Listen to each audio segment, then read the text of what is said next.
जी, रंधावा जी, अशोक गहलोत जी, दोतासरा जी, सचिन पायलट जी, जितेंद्र सिंह जी, मालविया जी, हरीश चौधरी जी, Mohan Prakash ji, CP Joshi ji, stage पे Congress party के वरिष्ठ नेता, हमारे प्यारे कार्यकर्ता, भाइयों और बहनों, एमएलएज, एमपीज, आप सबका यहां बहुत बहुत स्वागत।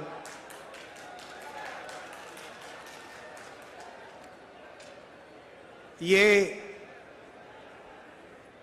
कार्यकर्ताओं का सम्मेलन है। आप दूर दूर से आए हैं।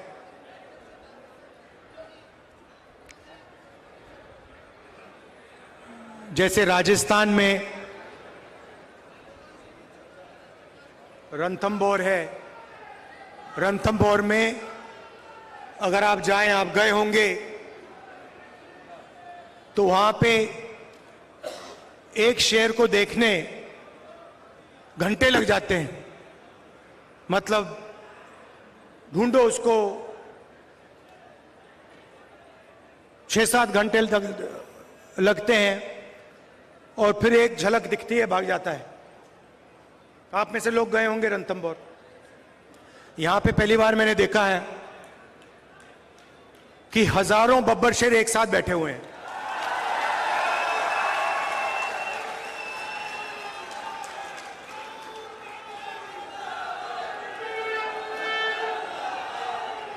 शांति से बैठे हुए हैं।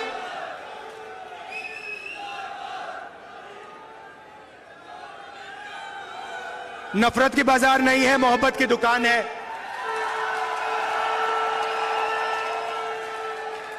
अहंकार नहीं है, नफरत नहीं है, मोहब्बत है, इज्जत है, प्यार है।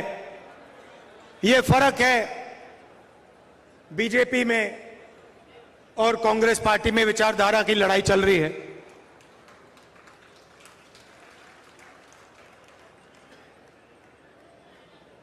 कुछ दिन पहले मैंने पार्लियामेंट में अदानी जी वाला भाषण दे दिया। देखा होगा आपने, पार्लियामेंट में देखा। अब इनकी नई आदत है, वो टीवी ऑफ कर देते हैं। पहले माइक ऑफ करते थे, अब टीवी ऑफ कर देते हैं। तो पता नहीं आप में से सबने देखा या नहीं देखा, मगर बीजेपी वालों ने जरूर देखा। और उसके बाद मेरी जो लोकसभा की सदस्यता है उसे रद्द कर दिया। जैसे गाड़ी में एक्सेलरेटर दबाते हैं, वैसे ही मेरे केस का एक्सेलरेटर दबा दिया और 2 दिन में मतलब निर्णय ले ही दिया। पहली बार हिंदुस्तान में डिफॉर्मेशन के लिए मैक्सिमम पनिशमेंट 2 साल की मेरी लोकसभा की जो मेंबरशिप है रद्द कर दी। क्योंकि डर लगता है, डर लगता है। जैसे ही 2 चीजें हैं। आप एक काम करो, कांग्रेस पार्टी के बब्बर शेरों, कोई भी बीजेपी का कार्यकर्ता आपके सामने आए, उसके सामने अदानी नाम ले लो, भग जाएगा।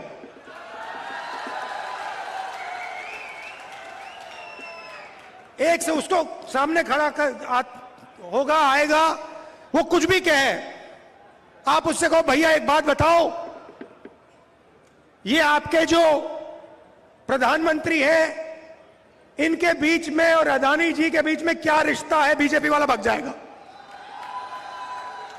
तो पैनिक होता है, डर लगता है। उसके बाद दूसरा भाषण दिया, प्रेस कॉन्फ्रेंस की तारीखें आप मिला लीजिए। जैसे ही मैंने लोकसभा में भाषण दिया वैसे ही मेरे केस पर एक्सेलरेटर दबा दिया गया। उसके बाद इंटरनेशनल फाइनेंशियल अखबार में अदानी जी के बारे में कहानी आती है। मैंने प्रेस कॉन्फ्रेंस किया। जिस दिन प्रेस कॉन्फ्रेंस किया उस दिन नरेंद्र मोदी जी ने स्पेशल सेशन लागू कर दिया। और पहले महिला आरक्षण की बात नहीं थी। आपको याद होगा, पहले हिंदुस्तान के नाम को बदलने की बात थी। याद है आपको? इंडिया से भारत। अब पहली बात, कॉन्स्टिट्यूशन में साफ लिखा है इंडिया दैट इज भारत, मतलब दोनों नाम कॉन्स्टिट्यूशन में हैं। मगर ये इन्होंने पहले नया बहाना बनाया, इंडिया वर्सेस भारत। कोई झगड़ा नहीं इंडिया और भारत के बीच में, मगर इन्होंने कोशिश की भैया इंडिया और भारत के बीच में लड़ाई कराओ। थोड़े दिनों में उनको पता लग गया कि जनता इसको एक्सेप्ट नहीं करेगी। जनता ये बात को सुनने के लिए तैयार ही नहीं है। प्रॉब्लम हो गई। अब स्पेशल सेशन में क्या करें? स्पेशल सेशन तो अनाउंस कर दिया, अब क्या करें? चलो महिला आरक्षण की बात करते हैं। अब देखिए, महिला आरक्षण का हमने पूरा समर्थन किया है। राजीव गांधी जी पंचायती राज में महिला आरक्षण लाए थे। हमने बिल का, सब पार्टियों ने, इंडिया ने, जो हमारा गठबंधन है, सब पार्टियों ने कहा हम इस बिल को पूरा समर्थन देते हैं। मगर इसमें हमारे 2-3 सवाल हैं। सवाल के जवाब दे दीजिए। पहला सवाल, इसमें ओबीसी महिलाओं के लिए रिजर्वेशन क्यों नहीं किया? दूसरा सवाल, बीजेपी के लोग कहते हैं कि महिला आरक्षण करने से पहले नए सेंसस की जरूरत है और नए डिलिमिटेशन की जरूरत है। यह सच नहीं है भाइयों और बहनों। महिला आरक्षण को लागू करने के लिए विधानसभा और लोकसभा की 33% सीटें महिलाओं को आज दी जा सकती हैं। मगर इन्होंने बहाना बनाया है। ये चाहते हैं कि महिला आरक्षण 10 साल में लागू हो। हम चाहते हैं कि महिला आरक्षण आज लागू हो।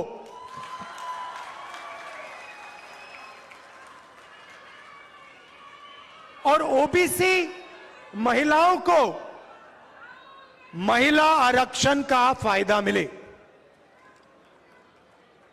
अब पार्लियामेंट में मेरा भाषण था, तो भाषण के लिए मैंने थोड़ी रिसर्च की।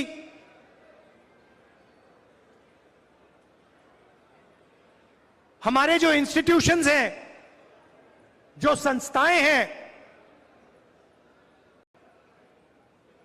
ओबीसी वर्ग की, दलित वर्ग की, आदिवासी वर्ग की क्या भागीदारी है? तो मैंने क्या किया, हिंदुस्तान को 90 लोग चलाते हैं। हिंदुस्तान को, आज के हिंदुस्तान को एमएलए और एमपी नहीं चलाते हैं। आज के हिंदुस्तान को प्रधानमंत्री 90 अफसरों के साथ चलाते हैं। वो कौन है? वो हिंदुस्तान की सरकार के सेक्रेटरीज हैं। हर मिनिस्ट्री को, सेंट्रल मिनिस्ट्री को सेक्रेटरी चलाते हैं। तो मैंने एक बात चेक की कि ये जो लोग 90 लोग हैं जो हिंदुस्तान की सरकार को चलाते हैं, पूरा का पूरा पावर इनके हाथ में है। हिंदुस्तान किस ओर जाएगा, शिक्षा में क्या निर्णय लिए जाएंगे, स्वास्थ्य में क्या निर्णय लिया जाएंगे, नरेगा का डिजाइन कैसे होगा, भोजन के अधिकार का डिजाइन क्या होगा, ये 90 लोग चुनते हैं, ये डिसाइड करते हैं। तो मैंने सोचा देखता हूं इन 90 लोगों में से नरेंद्र मोदी जी की सरकार में ओबीसी कितने हैं। नरेंद्र मोदी जी 24 घंटे ओबीसी की बात करते हैं। भाइयों और बहनों, आज 90 लोगों में से 3 लोग ओबीसी वर्ग के हैं। 3 लोग ओबीसी वर्ग के हैं। और बात सुनिए, वो 3 लोग हिंदुस्तान के सिर्फ 5% बजट पे निर्णय लेते हैं। मतलब 3 हैं और सरकार में उनकी कोई पावर नहीं है, कोई नहीं सुनता उनकी, उनको कोने में रखा हुआ है।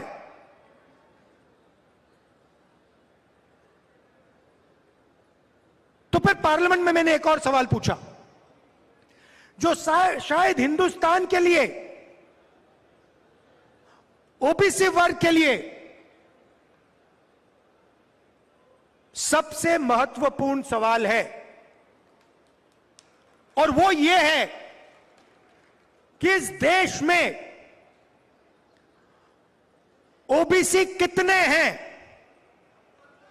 दलित कितने हैं, आदिवासी कितने हैं, कौन से समाज के कितने लोग हैं। और ये सवाल का जवाब सिर्फ कास्ट सेंसस से मिल सकता है।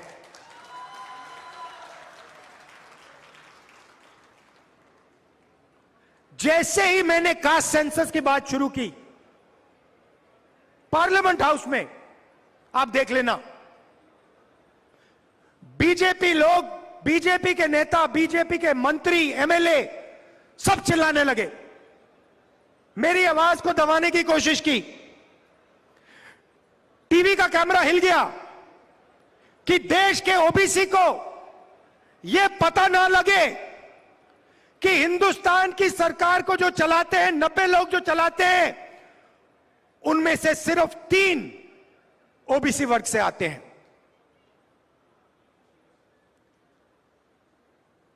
नरेंद्र मोदी जी, बीजेपी अदानी जी से डरते हैं। अदानी जी शब्द को अगर विपक्ष का कोई बोलता है, बीजेपी के कार्यकर्ता, प्रधानमंत्री, मंत्री सब हिलने लगते हैं, टीवी ऑफ हो जाता है, माइक बंद हो जाता है। दूसरी तरफ जैसे ही कांग्रेस पार्टी कास्ट सेंसस की बात करती है, जो मैंने बात उठाई पार्लियामेंट हाउस में,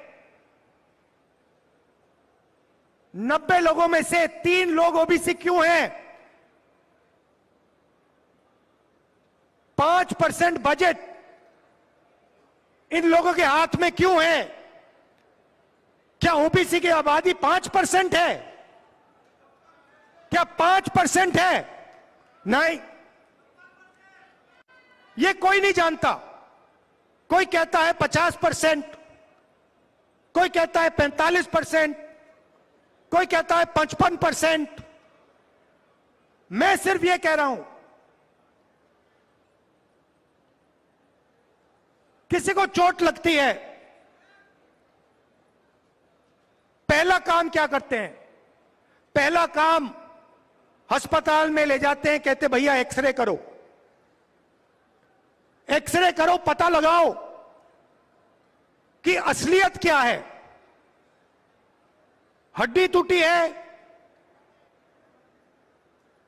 हां या ना? कौन सी हड्डी टूटी है? कास्ट सेंसस भाई और बहनों, एक्सरे है, कास्ट सेंसस से पूरा पता लग जाएगा हिंदुस्तान में कौन कौन लोग हैं, महिलाएं कितनी हैं, ओबीसी कितने, दलित आदिवासी माइनॉरिटी जनरल कितने हैं, पता लग जाएगा। एक्सरे के बाद काम किया जा सकता है। अगर हम ओबीसी को भागीदारी देने की बात करते हैं तो बिना कास्ट सेंसस ये किया ही नहीं जा सकता है। तो प्रधानमंत्री 24 घंटा ओबीसी की बात करते हैं, ओबीसी की इज्जत की बात करते हैं, तो फिर प्रधानमंत्री कास्ट सेंसस से क्यों डरते हैं? प्रधानमंत्री जी, अगले भाषण में आप हिंदुस्तान को बता दीजिए, कांग्रेस पार्टी ने कास्ट सेंसस किया था, आंकड़े आपके पास हैं, उन आंकड़ों को आप हिंदुस्तान के सामने रख दीजिए, हिंदुस्तान की जनता को दिखा दीजिए। और अगला जो सेंसस है उसको आप कास्ट बेसिस पे कीजिए। ओबीसी का अपमान मत कीजिए, ओबीसी को धोखा मत दीजिए। अब आप देखना, नरेंद्र मोदी जी ना अदानी जी की बात कर सकते हैं और ना ओबीसी सेंसस की बात कर सकते हैं। उनके भाषण देखना आप, आने वाले समय में भाषण देखना, ओबीसी सेंसस पे वो एक शब्द नहीं बोल पाएंगे, आपके सामने आंकड़े नहीं रख पाएंगे, अदानी जी के बारे में एक शब्द नहीं बोल पाएंगे। सच्चाई यह है, यहां पे राजस्थान में हमारी सरकार ने आपसे झूठे वायदे नहीं किए।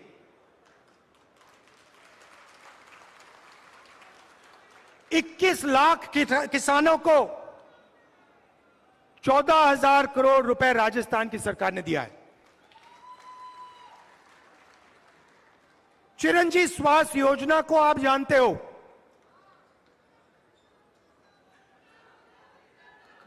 कुछ दिन पहले मैं रेलवे स्टेशन में कुलियों से बात करने गया, उन्होंने मुझे बुलाया, उन्होंने मेरा एक वीडियो देखा और उन्होंने कहा हम आपसे बात करना चाहते हैं। मैं गया उनकी समस्या समझने, उनकी दिल की आवाज को सुनने। मुझे कहते हैं राहुल जी,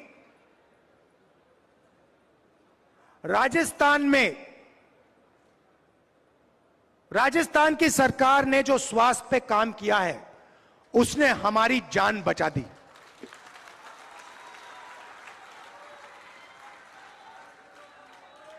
हमारे घुटने खत्म हो गए, हम वजन नहीं उठा पा रहे हैं, राजस्थान की सरकार ने हमारी मदद की, हम ये कभी नहीं भूल सकते। शिक्षा में 3,600 इंग्लिश मीडियम स्कूल हमने खोले हैं। अब आप एक काम कीजिए, मैंने एक काम किया इसलिए मैं बोल रहा हूं आपको। लोकसभा में मैं आपको एक बात बताता हूं, लोकसभा में एक दिन मैंने देखा बीजेपी के एमपी अंग्रेजी के खिलाफ लंबा भाषण दे रहे हैं।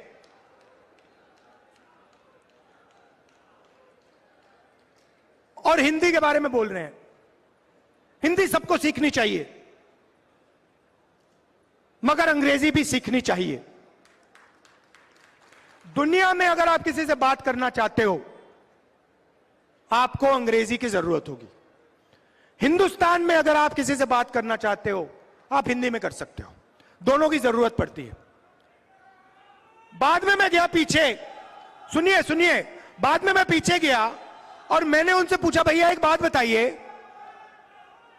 सुनिए, डिस्टर्ब मत कीजिए। मैंने पीछे गया, मैंने कहा उनसे, भैया एक बात बताइए, आपने अंग्रेजी के खिलाफ बात की, आपके जो बच्चे हैं वो हिंदी मीडियम स्कूल में जाते हैं या अंग्रेजी मीडियम स्कूल में? इंग्लिश मीडियम स्कूल में जाते हैं। मतलब ये चाहते हैं कि इनके बच्चे अंग्रेजी सीखें और गरीबों के बच्चे अंग्रेजी ना सीखें। मतलब दो हिंदुस्तान बने, इनके बच्चे अंग्रेजी सीखकर अमेरिका जाएं, जापान जाएं, चाइना जाएं, और गरीबों के बच्चे अंग्रेजी ना सीखें और बाकी दुनिया में ना जा पाए, बाकी दुनिया से बातचीत ना कर पाए। हमें दो हिंदुस्तान नहीं चाहिए, हमें एक हिंदुस्तान चाहिए। तो बब्बर शेरों, आपकी सरकार ने और आपने, क्योंकि ये सरकार आपकी है, आपने राजस्थान के लोगों को स्वास्थ्य दिया, आपने कर्जा माफ करवाया। भैया यहां पे सिलेंडर कितने का है? ये गेहलोत जी ने, खारगे जी ने, मैंने ये हमने नहीं किया है, ये कांग्रेस पार्टी के कार्यकर्ता ने हमें कह के करवाया है। कांग्रेस के कार्यकर्ता ने, नरेंद्र मोदी जी पूरे देश में माताओं बहनों से पैसा छीनकर 2-3 उद्योगपतियों के जेब में डाल रहे हैं। कांग्रेस पार्टी के कार्यकर्ताओं ने राजस्थान की महिलाओं को 500 रुपए का गैस सिलेंडर दिलवाया है, ये भूलिए मत। 100 यूनिट मुफ्त इलेक्ट्रिसिटी बिजली आपने दी। इंदिरा रसोई में 8 रुपए के लिए खाना आप देते हो। मैंने आपको हथियार दिए हैं। चुनाव का समय है, बीजेपी के कार्यकर्ता आपके सामने आएंगे, 2 सवाल पूछिए। कास्ट सेंसस क्यों नहीं करवा रहे हो? अदानी जी को आपने कितना फायदा पहुंचाया, देश को बता दो। हमने आपको स्वास्थ्य दिया, 500 रुपए का सिलेंडर दिया, कर्जा माफ किया। ये आपके हथियार हैं। मैदान में जाइए, सच्चाई रखिए, और ये जो नफरत फैलाते हैं, इनके नफरत के बाजार के अंदर मोहब्बत की दुकान खोलिए। धन्यवाद। जय हिंद।